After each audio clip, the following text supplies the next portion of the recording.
meditate, more faith, no religion. Cut the grass low, see the snakes, better vision. Circumcision pause, cut their heads off. Loyalty, no improvision of balls. Y'all gon' learn y'all lesson. Class in what's the science? Read and take, brothers. Every time you speak real, they take something. Either your life, freedom or money, but them snakes coming. 300, yeah, we might be few, but heart off of sparring. Niggas carry sticks to make that bread. Not talking Olive Garden, darling Parton, looking like Dolly Parton. Please get the. Guess who this is in the middle? Queen Elizabeth I. She's a black woman.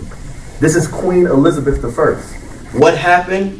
1450. A lot of the biblical images throughout the museum, white.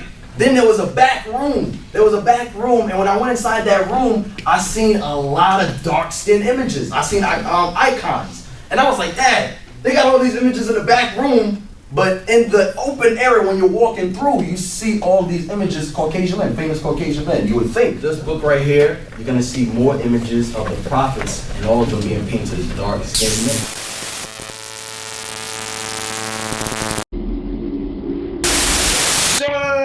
Welcome back to another episode of High Frequency Convo. I'm your host, as always, Wes Hunt. This is my big brother, co-host, and business partner, Just the God. This is the podcast where we spark blunts and conversation. This is episode 76. Like, share, and subscribe. If y'all get any value out of the content, I hope y'all like the first part of this miniseries, which is African Kings and Queens out of Europe, the H.F.C. cinema presentation. I hope y'all enjoying that. If y'all didn't watch that video, go watch that. Follow us on SoundCloud, Wes Hunt OG. Follow me on Instagram, Wolfhunt718 is gonna be at the bottom of the screen, with the X instead of the O. But we're gonna get right into this, you know what I mean? African Kings and Queens in Europe. And I know a lot of y'all didn't know about this. I really didn't know too much. I know these everywhere, but I didn't really know that it was so prevalent. Even in Russia, everywhere. That all the places that they said we wasn't. It's not our country and all that other shit. They come to find out we was literally everywhere. So it's like, oh yo, I guess I have to say congratulations to Donald Trump, you know what I mean? Congratulations to Donald Trump. I know all the other Trump. And all of that Kamala Harris people was tight. Me, I really don't give a fuck, but at the end of the day, Supporter. Like I'm a people supporter and I'm a money supporter. That's what really Trump's doing, some money shit. So, and he's more truthful. He could be a prick sometimes. I respect truth. At least he's honest. He's a prick. He could be, if he's racist, he's at least honesty in face. Like all these other things be too loud. I'm tired of fake. At least he's honest about it. He's about he buys his thing, and whatever the government is going against or whatever the news is going against, that seems like you should be going for. But to each his own. But at the end of the day, work on yourself. That's all the fuck that matters. But we getting right into this. Welcome home, young thug. Welcome home, young. Yeah, I guess. Yeah, welcome. And if he's innocent, free. But if he's getting a whole bunch of niggas murdered, if he's innocent. I didn't say you can prove it. I'm just saying only he will know, and only the old and no energy. Like I said, because that's what I'm on. Because I'm from the hood. So he acted. I would just say free. And start to analyze like, oh, my access telling me free. Come back to terrorize the motherfucking hood, take on people's lives. I'm not saying he is, but if he's not, then guarantee you can free somebody that's you railroad that does on some regular shit. But we can do two parts. We can do the straight through. You know what I mean? Because it's the miniseries, this is special. This is gonna be the fucking part 2 of the miniseries. So the first question is gonna be, we can start it off with, I'm gonna start with the first question. We're just gonna run through the first question real quick, and the second question is the one that we really spend some time on. Was slavery a psyop? And the second question is, why try to make black people feel less than? Why are we so special that they literally wrote our history? Spent so much time just on one particular race history. So I want to get into both of those. But we get to the first video, and the first video is from at Rolanda Carmen, I believe. So they got by him screaming as well. So let's get into it. Let's get it. Book right here, you're gonna see more images of the prophets, and all of them being painted as dark-skinned men. Because a lot of times in class in history, we always learn when we see people like Septimius Severus, Charlemagne, the Anglo-Saxons. We always see them as these were great, famous Caucasian men, when these were really black men that ruled. Rome, the Byzantine Empire, was ruled by black men. So now go to page 37. Page 37. And on this one, same history note.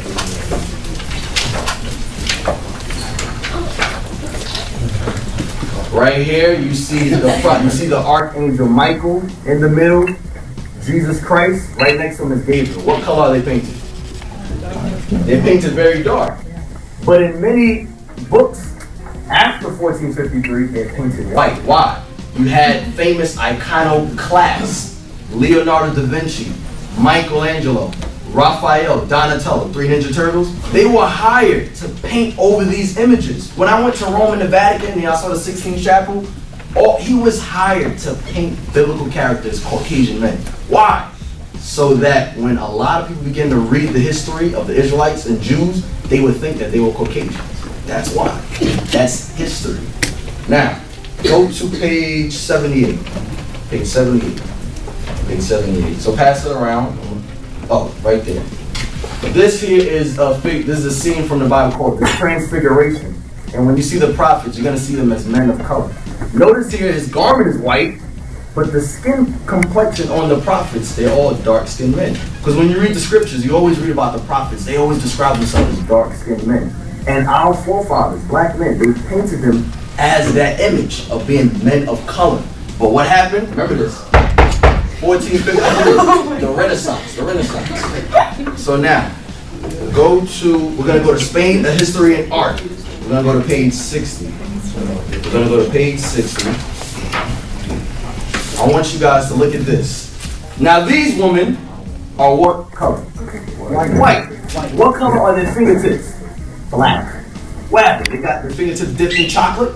No, they weren't dipped in chocolate. They were hired to paint over the images. Why are their fingertips black, but their skin is white? Because they had iconoclasts, 1453, paint over these images. When I went to the Louvre in Paris, a lot of the biblical images throughout the museum, white.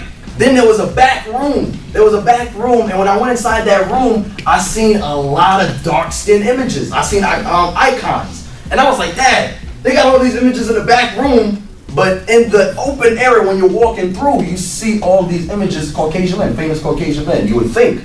But in the back room, smaller area, you see images that, what I'm showing you, dark images, all right? So, wait, where's the book, The Icon? Right when you finish, pass it back up. There's something I want to read. I'm not going to be able to go through every page. Now I'm going to show you Queen Elizabeth. 5 minutes. No problem. Queen Elizabeth, I'm going to show you something. Page 77. I'm going to show you right here. Right here is Henry VIII. Right there. Okay, good. Thank you. Go to page where it says the icons of Constantinople. Right here is King Henry VIII. King Henry VIII, if you type it on Wikipedia, you're going to see a Caucasian man. That's what you're going to see, Caucasian man. This is Henry VIII. He's a black man. Famous king, black man. But you see them as Caucasian men. Guess who this is in the middle? Queen Elizabeth I. She's a black woman. This is Queen Elizabeth I. What happened? 1453. Whitewashed all images. That's what happened. They whitewashed history. Yo, y'all see them videos? You know what I mean? Like, so I have to ask this question: was slavery a psyop? I'm gonna start this off. Yes, slavery is and was and still is a psyop because we ain't meant to slavery. Yes, it's a psyop, of course. And it's always been mental slavery. Of course, it's always been mental slavery, but as well as physical slavery at one point. We was actually physically in bondage at one point, but only on the ship. When they brought us to America, we was walking around the plantation free. We could have ran. We choose not to run. We choose not to run. You know what I mean? The same way if we do anything wrong, they're going to throw us in jail. It's still physical slavery if you fuck up. Let me go my point, bro. I think reason both. But there's more mental slavery because you always choose to run. But if you there's repercussions because that's what slavery was. You just get your ass off. Now there's repercussion. If you don't run from the plantation, it's more mental. You know what I mean? So like definitely mental slavery is keeping you there.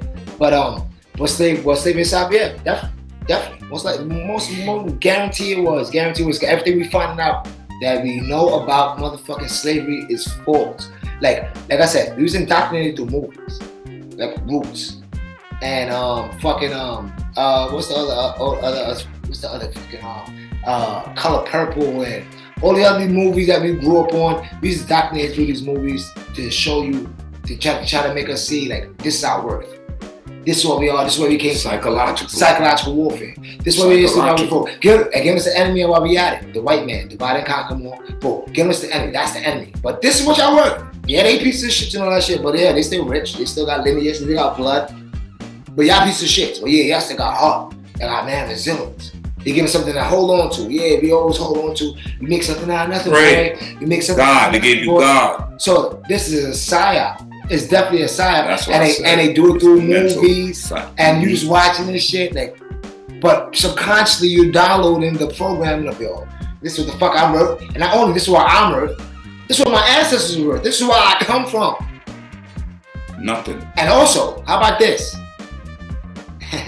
It was psychological warfare for the white people too, for the divide and conquer purposes. It was. To show them, oh, that's, I don't know, my ancestors kind of piece of shit, but this was in their power. I'm better than them. They made them feel that they were better than them. They was monkeys. They was this. Absolutely. To more divide and conquer. So it's genius. They're evil geniuses. I'm gonna let you go. Let me just get my filter out for what you call it. So like, yes, it was a psyop. Yes, it's still a psyop. These motherfuckers has been working on us for hundreds of years. And like I said, I don't know when it started. I don't know if it started from the motherfucking kind of rocky times when they first came to the planet. I don't know where the whole psyop on humans and especially black humans in general fucking started. But it's been going on for a long time. It still is. Rap music started with rock, because rock was first of all black, blues, whatever's going on. They attack us mentally. That's what we're supposed to be. Okay, you're in the hood now. Somebody look at you on. You know how much time I was going to be in the hood? Growing up, getting a grilling contest with somebody now, with somebody like, we don't know each other. The fuck we going? Like, either we fucking homosexuals. Now I'm like, oh, we don't know each other. But you hear that and shit, yeah. I'll die for my chain. That's the dumbest thing. Like, they only made one chain. It's crazy. And that's what you homosexual in the music. I'll die for my chain. And that's a badge of honor. Yeah, fuck that. Nigga, you ain't taking my chain. Nigga, had that, bro. I lived to find out the day. I'ma die for a chain. My life is gone. For people to say, oh, that nigga was real, and go about their life, never talk about you again, and still there. 2 years later, you're gonna say that nigga was stupid. And then they grow up, then that nigga was stupid. Yeah, they're gonna say you stupid. That's what niggas do it for, sit mad time in jail. For people to talk about you work outside. Even if it's the rest of their life. And they're gonna say you dumb when you in there, because I've been down the street and niggas be like, all that real shit, and when niggas go trip, that nigga let's say if they don't say you dumb. They say, oh, you mad real. You're in jail, you run a whole bunch of dudes in jail, watch you back 24/7, they on the outside, they going to the movies. They go in the club, they fucking girls, they have their kids, dude. Oh, that nigga's real. No, you're real. You're free. So this is the psyop they played on us, just like you said, in the slavery. But we got on the plantations now, keeping us there. If you leave, I'll beat the shot out of you. Yeah, I'm gonna break it. Yeah. Physical act. All of it is psychological. You in front of your motherfucking in front of the plantation, in front of your family, is psychological. It's all not only for physical act, for pleasure. It's that's what's wrong. Buck breaking. It was psychological. It's to break the mind. Just like MK Ultra, if I'm not mistaken, that's one of the forms they break you as well. Sexual abuse. It is MK Ultra. Right? Yeah, that's what they just turn. And how is MK Ultra sexual abuse? They just turn for different bunch of things. Yeah, they just turn. Same thing they used to do to the slave.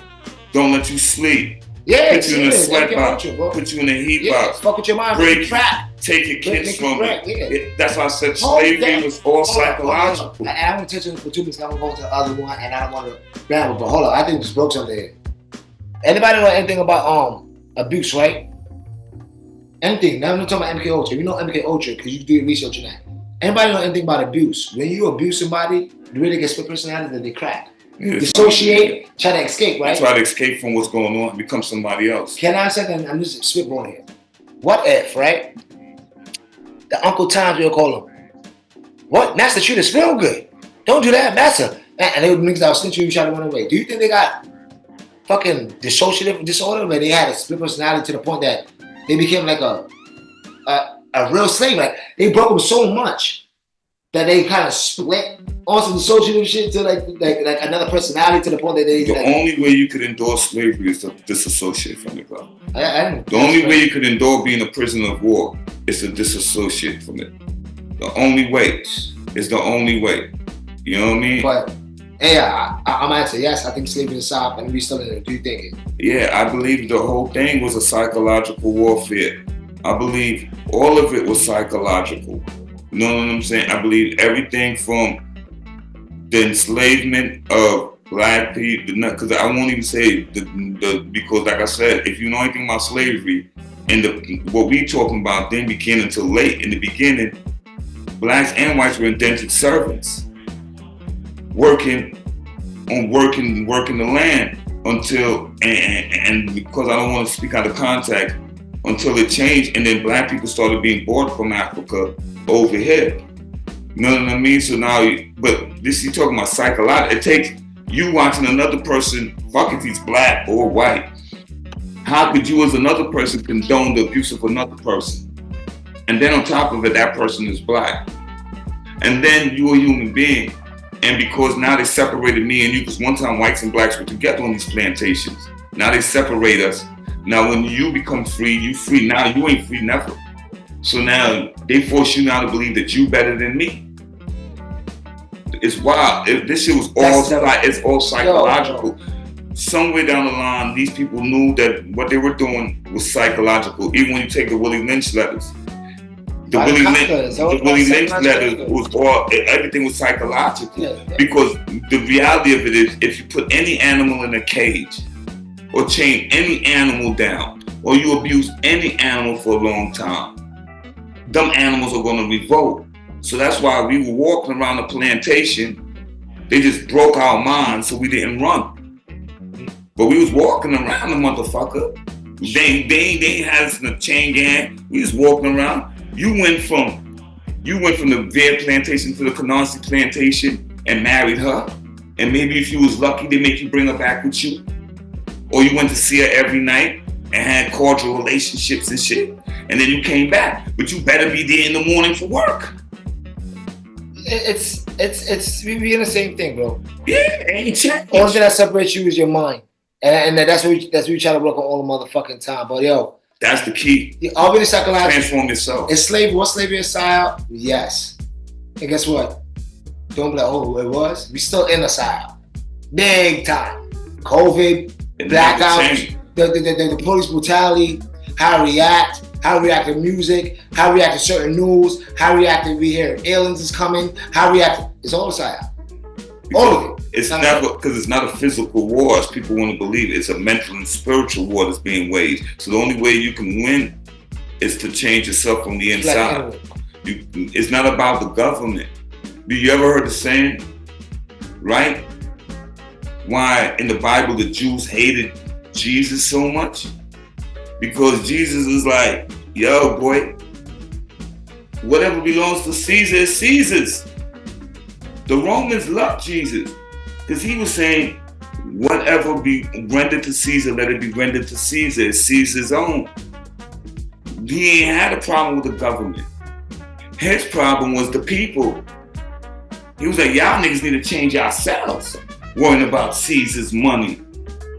Leave Caesar with his money. No point. Maybe they didn't work on their fucking self. So you worried about the government. Worry about yourself. Change yourself. Yeah. Worrying about the government for. They got a job to do. Let them do their job. You pay your taxes. You follow the laws. Change yourself. A psyop, yes. It's going to keep happening unless, like you just said, you reflect inward. No matter if Trump is president, Kamala Harris is president, if I turn president, if you turn president, nothing changes unless you change. We have presidents getting a dick sucked in the Oval Office. Nothing changes unless you change. It doesn't matter. And dildoing bitches with cigars. It doesn't matter. And you had Kennedy sneaking bitches down through tunnels. And I said it. And I like him, but he's just human. So like nothing changes unless you change, but it's on you. And another thing is, listen. It's your phone. But yeah, we're gonna go into the next part, bro. Yeah. But yeah, nothing changes unless you change. But we can go into this motherfucking next part 2. Know what I mean? Holla. Whoa.